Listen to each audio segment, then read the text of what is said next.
सोचो, आप अपनी फैमिली के साथ कैरिबियन सी के बीच एक याट पर छुट्टियां मना रहे हो। चारों तरफ सिर्फ नीला पानी, हल्की हवा और सब कुछ बिल्कुल नॉर्मल। और फिर अचानक एक पल में सब कुछ चेंज हो जाए। समुद्र के बीच एक फैमिली अपनी याट पर मौजूद है। पिता टॉम, माँ जूलिया, बेटी कैसी और छोटा बेटा बेन। वे बेन का बर्थडे सेलिब्रेट करने समुद्र के बीच आए हैं। सब खुश हैं। टॉम और बेन फिशिंग में बिजी हैं। कैसी हेडफोन लगाकर म्यूजिक सुन रही है और जूलिया स्विम करने के लिए पानी में उतर जाती है। शुरुआत में सब नॉर्मल लगता है। जूलिया आराम से पानी पर तैर रही होती है। तभी उसे अचानक अजीब सा फील होता है, जैसे उसके आसपास कोई बहुत बड़ी चीज मूव कर रही हो। वह इधर उधर देखती है, लेकिन उसे कुछ दिखाई नहीं देता। वह खुद को समझाती है कि शायद उसका इल्यूजन होगा। कुछ सेकंड्स बाद वही स्ट्रेंज फीलिंग फिर से होती है। इस बार थोड़ी ज्यादा स्ट्रॉन्ग। पानी ऊपर से शांत है, लेकिन जूलिया का डर बढ़ने लगता है। वह तुरंत याट की तरफ स्विम करना शुरू करती है। तभी अचानक कोई अनसीन फोर्स उसकी लेग पकड़कर उसे नीचे की तरफ खींचने लगता है। जूलिया पैनिक में आ जाती है और जोर जोर से हेल्प के लिए चिल्लाने लगती है, लेकिन उसकी आवाज किसी तक नहीं पहुंचती।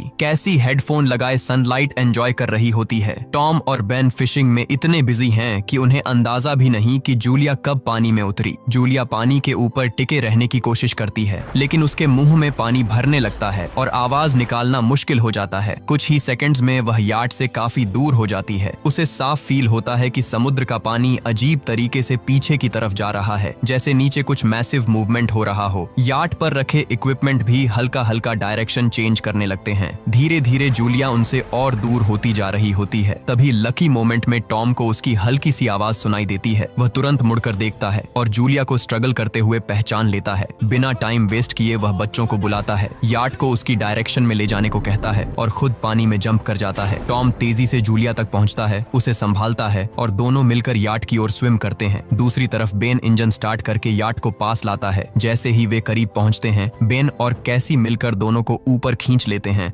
जूलिया की जान बच जाती है, लेकिन समुद्र अभी भी पूरी तरह नॉर्मल नहीं हुआ है। जूलिया को ऊपर खींच लेने के बाद पूरा फैमिली उसे संभालता है।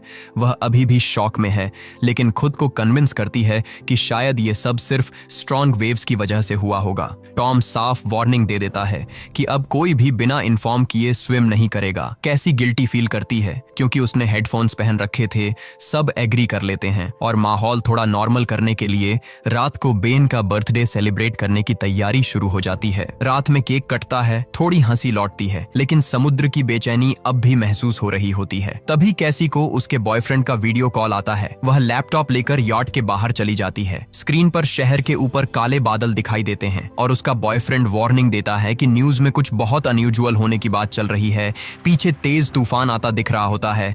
कैसी घबरा जाती है, लेकिन अचानक कॉल ग्लिच होकर फ्रीज हो जाती है और कनेक्शन कट जाता है। वह तुरंत ये बात फैमिली को बताती है। टॉम कहता है कि शायद लैंड से दूर होने की वजह से सिग्नल वीक है, लेकिन तभी सबको बाहर से एक अजीब सी साउंड सुनाई देती है।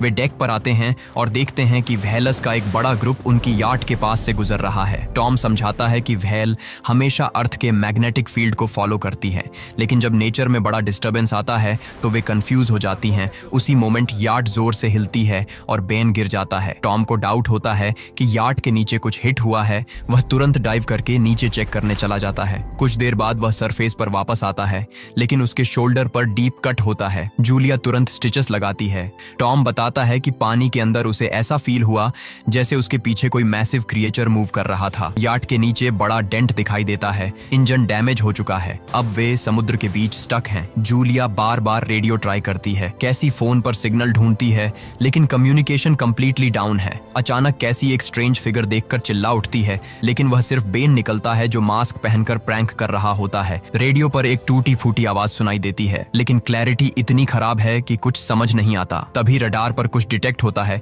और एक अजीब हाई पिच्ड साउंड सुनाई देती है। पूरा फैमिली बाहर दौड़ कर आता है और शॉक में देखता है कि आसमान से आग के गोले गिर रहे हैं। पहले वे उन्हें मीटियर समझते हैं। जहां जहां वे गिरते हैं वहां ह्यूज एक्सप्लोजन होते हैं। एक ऑब्जेक्ट उनके काफी पास पानी में गिरता है। टॉम तुरंत इंजन स्टार्ट करने की कोशिश करता है। इंजन मुश्किल से चलता है, लेकिन तभी एक और ऑब्जेक्ट उस एरिया को हिट करता है। याचट जोर से हिलती है और फैमिली एक दूसरे को कसकर पकड़ लेती है।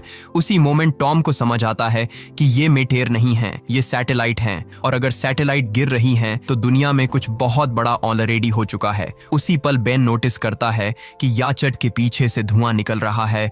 टॉम तुरंत चेक करता है और कंफर्म हो जाता है कि इंजन पूरी तरह खराब हो चुका है। हवा अचानक अचानक तेज होने लगती है और फैमिली अंदर कैबिन में छुप जाती है। किसी का ध्यान नहीं जाता कि कंपास बहुत तेजी से घूम रहा है, जैसे डायरेक्शन खुद बदल रही हो। याट जोर जोर से हिलने लगती है। बेन फिर से गिर जाता है और इस बार उसे चोट भी लग जाती है। लहरें तेजी से याट से टकरा रही होती हैं। टॉम स्ट्रगल करते हुए बाहर जाता है और लाइफ जैकेट्स लेकर आता है। तभी पावर चली जाती है और पूरा कैबिन अंधेरे में डूब जाता है। टॉम तुरंत पावर बॉक्स का बटन दबाता है और लाइट्स वापस आ जाती हैं। उसी वक्त बेन देखता है कि जूलिया की नाक से खून बह रहा है। जूलिया को चक्कर आने लगते हैं। कैसी सिंक तक भागती है और उल्टी कर देती है। टॉम लगातार रेडियो ट्राई करता रहता है लेकिन कोई सिग्नल नहीं मिलता। तभी अचानक एक तेज हाई पिच्ड नॉइज गूंजती है और हवा और भी स्ट्रॉन्ग हो जाती है। जूलिया दरवाजे बंद करने की कोशिश करती है लेकिन एक हच खुल जाता है और हवा खिड़कियां तोड़ने लगती है। टॉम एक फ्लेयर जलाता है।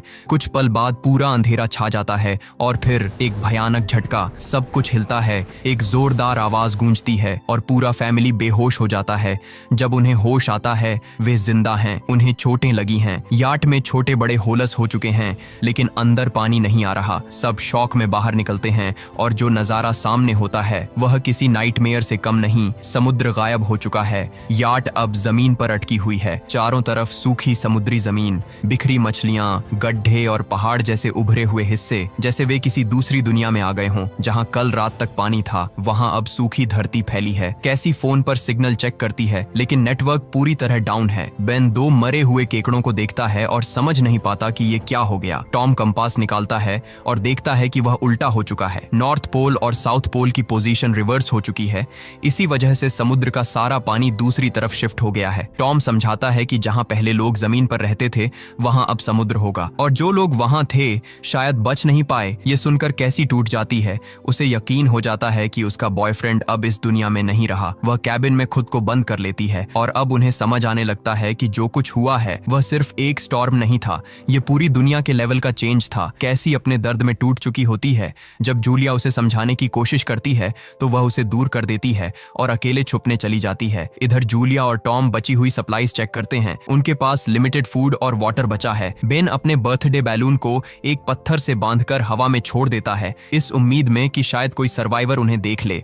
टॉम एक बार फिर रेडियो ट्राई करता है। इस बार अनएक्सपेक्टेड तरीके से सिग्नल कनेक्ट हो जाता है। दूसरी तरफ एक आदमी की आवाज सुनाई देती है। उसका नाम नाव है और वह एक सबमरीन का कैप्टन है। उसकी सबमरीन भी सूखी जमीन पर अटकी हुई है। वह कंफर्म करता है कि अर्थ के मैग्नेटिक पोल रिवर्स हो गए हैं। इसी वजह से ओशन पीछे हट गया है और जमीन डूब गई है। वह बताता है कि कम्युनिकेशन सिस्टम्स पूरी तरह डाउन हैं और उसने अभी तक कोई और सर्वाइवर्स नहीं देखे। सबसे डराने वाली बात वह यह बताता है कि पोल्स दोबारा रिवर्स होंगे और लगभग एक हफ्ते में समुद्र अपनी जगह वापस आ जाएगा। लेकिन जब पानी लौटेगा तो उसकी लहरें बेहद खतरनाक होंगी। कैप्टन वार्न करता है कि जितनी जल्दी हो सके ऊंची जगह पर पहुंचो क्योंकि लो ग्राउंड पर कोई नहीं बचेगा। वह बताता है कि क्रैश में उसका पार्टनर मारा गया और सबमरीन में सिर्फ 3 लोगों की जगह है। यह सुनकर टॉम और जूलिया अपने बच्चों के लिए रिक्वेस्ट करते हैं। वे कैप्टन से कहते हैं कि किसी तरह उनके बच्चों को बचा ले। कैप्टन कोऑर्डिनेट्स देता है। टॉम कैलकुलेशन करता है कि वहां तक पहुंचने में लगभग 2 से 3 दिन लगेंगे। वह फैमिली से कहता है कि आज रात रेस्ट करो, सुबह निकलना होगा। अगली सुबह फैमिली अपना सामान पैक कर रही होती है। तभी टॉम को पास में कुछ मूवमेंट दिखाई देता है। एक लंगड़ा आदमी हाथ में हारपून लिए, साथ में एक कुत्ता जो लगातार भौंक रहा है। टॉम उसे घायल समझकर हेल्प करने आगे बढ़ता है। वह पानी की बोतल देता है। वह आदमी अजीब लैंग्वेज में कुछ बोलता है जो टॉम समझ नहीं पाता, लेकिन जैसे ही वह पानी पीता है अचानक बॉटल से टॉम के सिर पर वार करता है और चेहरे पर जोरदार किक मार देता है। कुछ ही पल में सिचुएशन बदल जाती है। जिसे टॉम हेल्प समझ रहा था वह असल में मौत लेकर आया था। जूलिया डर के मारे भागती है लेकिन तब तक देर हो चुकी होती है। वह आदमी टॉम के पेट में हारपून घुसा चुका होता है। टॉम कुछ पल तड़पता है और फिर वह दरिंदा उसकी गर्दन काट देता है। सब कुछ ही सेकंड्स में खत्म हो जाता है। अब वह आदमी जूलिया के पीछे दौड़ता है और हारपून फेंकता है जो उसके शोल्डर में लग जाता है। दर्द के बावजूद जूलिया खुद को संभालती है और याट के अंदर भागती है। वह तुरंत कैबिन में बच्चों को छुपने के लिए कहती है। दरवाजा लॉक करती है। कैसी और बेन सोफे के अंदर छुप जाते हैं। जूलिया कैसी के हाथ में फ्लेयर गन थमाती है और खुद नाइफ लेकर बाथरूम में छुप जाती है। दरवाजे पर जोरदार धक्के पड़ते हैं। कुछ ही पल में वह आदमी अंदर घुस आता है। पहले वह खाना देखता है और भूखे जानवर की तरह खाने पर टूट पड़ता है। फिर पूरे याट में सर्च शुरू करता है। आखिर वह बाथरूम की तरफ बढ़ता है लेकिन जूलिया एक छोटे होल से बाहर निकल चुकी होती है। उसे लगता है कि जूलिया भाग गई है लेकिन उसका डॉग जूलिया को देख लेता है और भौंकने लगता है। कुत्ता उस पर झपटता है और मजबूरी में जूलिया उसे नाइफ से मार देती है। कुत्ते की चीख सुनकर वह आदमी बाहर आता है। अपने डॉग की लाश देखकर वह पागल हो जाता है। इसी बीच जूलिया यार्ड के दूसरे साइड से ऊपर चढ़कर टूटी हुई खिड़की से अंदर घुसने की कोशिश करती है, लेकिन वह आदमी पहले ही वहां पहुंच जाता है। वह उसे पकड़कर जोर से पंच मारता है। जूलिया नीचे गिर जाती है। वह फर्नीचर पकड़कर खुद को बचाने की कोशिश करती है, लेकिन वह उसे लात मारकर दूर फेंक देता है। वह उसकी कलाई पर पैर रखता है ताकि नाइफ छूट जाए। उसके बाल पकड़कर चेहरा जमीन पर दे मारता है और सोफे पर फेंककर गला दबाने लगता है। कैबिन में छुपे बच्चे ये सब देख रहे होते हैं। तभी कैसी हिम्मत जुटाती है और फ्लेयर गन चला देती है। फ्लेयर सीधा उस आदमी को लगता है। वह आग पकड़ लेता है और यार्ड में भी आग फैलने लगती है। बच्चों को मौका मिल जाता है। वे बाहर भागते हैं। जूलिया वापस आती है, उसे एक किक मारकर गिराती है, मैप और बैग उठाती है और बच्चों के साथ भाग जाती है। बाहर पहुंचकर बेन और कैसी अपने पिता की डेड बॉडी के पास गिर पड़ते हैं। तीनों रोते हैं। टॉम को आखिरी बार गले लगाते हैं, लेकिन खतरा अभी खत्म नहीं हुआ। वह जलता हुआ आदमी फिर यार्ड से बाहर निकल आता है। फैमिली दोबारा भागती है। कुछ ही पल बाद जलती हुई यार्ड एक बड़े ब्लास्ट के साथ उड़ जाती है। थोड़ी दूर जाकर वे एक छोटी सी जगह पर रुकते हैं। बेन खुद को ब्लेम करता है कि शायद बैलून की वजह से वह आदमी उनके पास आया। जूलिया उसे समझाती है कि इसमें उसकी कोई गलती नहीं, लेकिन तभी वह देखती है कि वह किलर अभी भी उनका पीछा कर रहा है। तीनों फिर भागते हैं। रास्ते में एक सूखे तालाब के पास बेन एक मरी हुई हैमरहेड शार्क देखकर रुक जाता है। चारों तरफ मरे हुए सी एनिमल्स और समुद्र के नीचे जमा प्लास्टिक फैला है। यह दुनिया अब पहचान में नहीं आती। भागते भागते वे जहरीले पानी वाले एरिया तक पहुंच जाते हैं। उन्हें वहीं से गुजरना पड़ता है। जहरीली जमीन पार करते करते उनकी हालत खराब हो जाती है। जूलिया नोटिस करती है कि बेन डिहाइड्रेशन के करीब है। जब वह पानी की बोतल चेक करती है तो शॉक होता है। पानी लगभग खत्म है। कैसी रियलाइज करती है कि शायद उसने बोतल ठीक से बंद नहीं की थी। जूलिया गुस्से में चिल्लाती है। कैसी टूट चुकी है और कहती है कि शायद वे बचेंगे ही नहीं। दोनों के बीच बहस होती है, लेकिन चलना रुकता नहीं। आगे उन्हें एक क्रैशड प्लेन दिखाई देता है। पहले वे डर जाते हैं, लेकिन अंदर सिर्फ कुछ बर्ड्स होते हैं। वे डिसाइड करते हैं कि रात प्लेन के अंदर बिताएंगे। थोड़ा स्नैक्स शेयर करते हैं। जूलिया को टॉम की जैकेट में एक फैमिली फोटो मिलती है। उसे देखते ही उसका दिल टूट जाता है। कैसी धीरे से पूछती है कि उनके मॉम डैड की लव स्टोरी कैसे शुरू हुई थी। जूलिया हल्की सी मुस्कान के साथ बताती है कि टॉम कभी उसका पेशेंट था और एक दिन फूल और एक छोटी सी पोएम के साथ उसने अपने प्यार का इजहार किया था। प्लेन के अंदर अंधेरे में बैठे हुए तीनों को एहसास होता है कि उनकी पुरानी दुनिया खत्म हो चुकी है और असली सर्वाइवल अब शुरू हुआ है। रात गहरी हो चुकी होती है। कैसी प्लेन से बाहर जाती है, शायद फ्रेश एयर लेने, लेकिन अंधेरे में वही डरावना आदमी फिर सामने आ जाता है। वह पीछे से उसे पकड़ने की कोशिश करता है। उसी पल जूलिया पीछे से टूट पड़ती है। इस बार उसके चेहरे पर डर नहीं, गुस्सा होता है। वह बार बार नाइफ से वार करती है। तब तक करती है जब तक वह आदमी हिलना बंद नहीं कर देता। कैसी कांप रही होती है। वह अपनी माँ को गले लगाकर शांत करती है। लगता है खतरा खत्म हो गया, लेकिन सुबह जो वे देखते हैं वह और भी डरावना है। उस आदमी की लाश पर कीड़े रेंग रहे होते हैं। उसके शरीर पर गहरे काटने के निशान होते हैं, जैसे किसी ने उसे अंदर से खा लिया हो।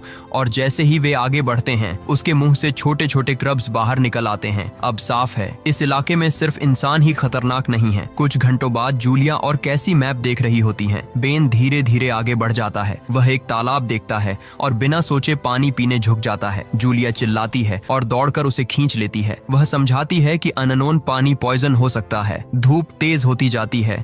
वे सिर कपड़ों से ढक लेते हैं। बेन की हालत बिगड़ने लगती है। उसे चक्कर आते हैं। उन्हें कुछ पुरानी कुर्सियां मिलती हैं और जूलिया टेम्परेरी शेल्टर बना लेती है।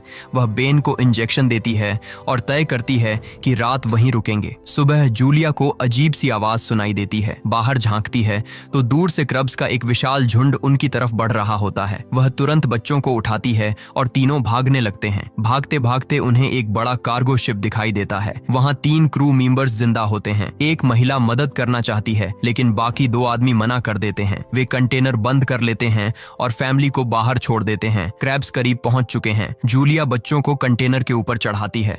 जब वह खुद चढ़ने लगती है तो एक क्रैब उसके पैर में जोर से काट लेता है। बच्चे उसे खींचकर ऊपर ले जाते हैं। कंटेनर के अंदर से गोलियों की आवाज आती है। क्रू मेंबर्स फायरिंग करते हैं, लेकिन क्रैब्स की तादाद बहुत ज्यादा होती है। कुछ ही पलों में वे उन पर हावी हो जाते हैं। जूलिया स्कार्फ से अपना घाव बांधती है और बेहोश हो जाती है। जब होश आता है, चारों तरफ सैंडस्टॉर्म चल रहा होता है। कुछ पल के लिए उसे बच्चे दिखाई नहीं देते। वह पैनिक में एक मरी हुई औरत का वेपन उठाती है और चिल्लाती है। तभी कैसी लौटती है। वह बताती है कि वे हेल्प ढूंढने गए थे। बेन एक खुला कंटेनर ढूंढ लेता है जहां वे तूफान खत्म होने तक छुप सकते हैं। जूलिया टॉम का लाइटर निकालती है और अपने जख्म को जलाकर बंद करती है। दर्द असहनीय होता है लेकिन वह आवाज नहीं करती। तूफान के बाद उन्हें एक और कंटेनर मिलता है। उसके अंदर पानी की बॉटल्स, एक रेडियो और एक गन मिलती है। अब उनके पास सर्वाइवल का थोड़ा चांस है, लेकिन उन्हें जल्दी करना होगा क्योंकि जो खतरा जमीन पर रेंग रहा है वह अभी खत्म नहीं हुआ। जूलिया रेडियो के जरिए फिर से कैप्टन नाव से कांटेक्ट करती है और बताती है कि उनका मैप खो चुका है। नाव बताता है कि उन पर आर्ट्रोपोड्स ने हमला किया था। ये वही सी क्रिएचर्स हैं जो ऑक्सीजन के संपर्क में आकर म्यूटेट हो चुके हैं और पूरी तरह एग्रेसिव बन चुके हैं। वह वार्निंग देता है कि उसके इंस्ट्रूमेंट्स के हिसाब से समुद्र उम्मीद से ज्यादा जल्दी वापस आने वाला है। उनके पास सिर्फ कुछ घंटे बचे हैं। डायरेक्शन बताने के लिए नाव फ्लेयर शूट करता है। दूर आसमान में चमकता हुआ फ्लेयर उनका आखिरी रास्ता बन जाता है। फैमिली उसी दिशा में चलना शुरू करती है। लंबी वॉक के बाद उन्हें दूर सबमरीन दिखाई देती है, लेकिन वहां पहुंचने के लिए एक खतरनाक रॉकी पाथ पार करना जरूरी है। जैसे ही वे चट्टानों के बीच से गुजरते हैं, जमीन कांपने लगती है, पत्थर गिरने लगते हैं और एक भयानक रॉक स्लाइड शुरू हो जाता है। जूलिया तुरंत बच्चों को साइड में धक्का देती है, लेकिन एक विशाल पत्थर उनके बीच आ गिरता है और एक पत्थर की दीवार उन्हें अलग कर देती है। जूलिया बच्चों से कहती है कि वे उसके बिना आगे बढ़ें। कैसी मना करती है, बहस होती है, लेकिन समय कम है। आखिरकार जूलिया उन्हें कसम देकर आगे भेजती है। कैसी मजबूरी में बेन को लेकर सबमरीन की तरफ भागती है। वहां पहुंचकर वे देखते हैं कि कैप्टन नाव बाहर खून से लथपथ पड़ा है। वह कमजोर आवाज में बताता है कि उसके बचने के चांसेस नहीं हैं। सबमरीन में सिर्फ 3 लोगों की जगह है। वह बच्चों से कहता है कि वे तुरंत अंदर जाएं। कैसी को गिल्ट होता है। वह अपनी मां को छोड़कर अंदर नहीं जाना चाहती। वह वापस दौड़ती है। इधर जूलिया देखती है कि क्रब्स का विशाल झुंड उसकी तरफ बढ़ रहा है। वह गन उठाकर फायरिंग शुरू करती है। कई क्रब्स गिरते हैं, लेकिन उनकी तादाद बहुत ज्यादा है। उसी वक्त ऊपर से कैसी हाथ बढ़ाती है। जूलिया अपने घायल पैर के बावजूद चढ़ने लगती है।